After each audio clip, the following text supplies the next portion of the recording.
করা হচ্ছে বলে ক্ষোভ ঝাড়লেন ইসরায়েলের প্রধানমন্ত্রী বেনিয়ামিন নেতানিয়াহু। এমনকি কিছুতেই ফিলিস্তিনকে রাষ্ট্র হিসেবে প্রতিষ্ঠিত হতে দেয়া হবে না বলেও হুমকি দিয়েছেন তিনি। במשך שנים אני מנעתי את הקמתה של מדינת טרור זו מול לחצים אדירים, גם מבית וגם מן החוץ. עשינו זאת בנחישות ועשינו זאת בתבונה מדינית. לא כל שכן. הכפלנו את ההתיישבות היהודית ביהודה ושומרון ונמשיך בדרך זו.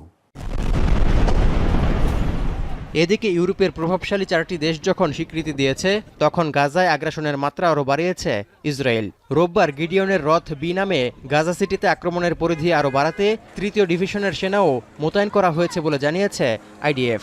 এখন পর্যন্ত 65,200-র বেশি নিরীহ ফিলিস্তিনিকে হত্যা করেছে ইসরায়েলি বাহিনী।